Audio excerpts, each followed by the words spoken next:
На 9 април 1936 година во Акре, Палестина, роден бил Гасан Канафани, палестински писател и политичар, член на раководството на Народниот фронт за ослободување на Палестина, односно на марксистичката паравоена организација. Во 1848 година Канафани за прв пат се соочува со последиците на војната.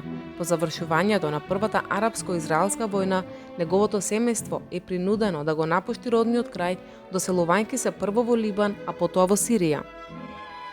Во 1952 година Канафани се запишал на одделот за арапска литература на Универзитетот во Дамаск, но бил протеран поради учество во организацијата Арапско национално движење.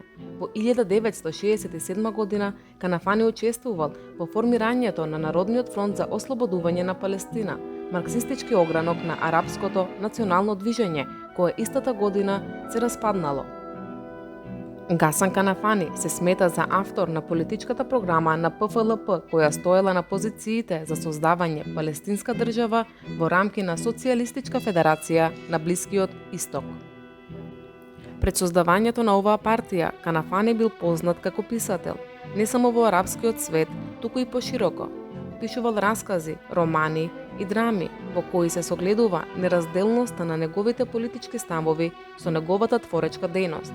Благодарение на Гасан Канафани, терминот литература на отпорот се појавил во текот на 60-тите години од минатиот век. Овој нов бран во литературата ја опфаќа работата на палестинските писатели и нивните дела по формирањето на израелската држава. Главен мотив на овие дела бил отпорот против сионистичката колониализација на Палестина и страдањата на палестинскиот народ. Гасан Канафани во движењето на палестинскиот отпор бил еден од неговите главни идеолози.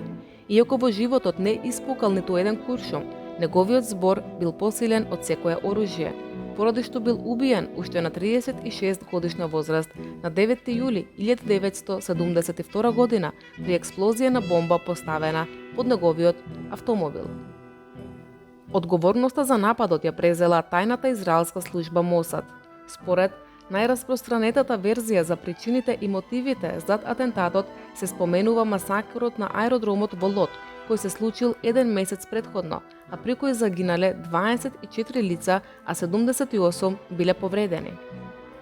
ПФЛП и Канафани биле обвинети дека биле организатори на терористичкиот напад, поради што се смета дека бомбата била подметната како одмазнички чин на израелската држава. Во последните моменти пред активирањето на бомбата, Гасан Канафани во автомобилот бил со својата 17 годишна внука, која исто така починала на лице место.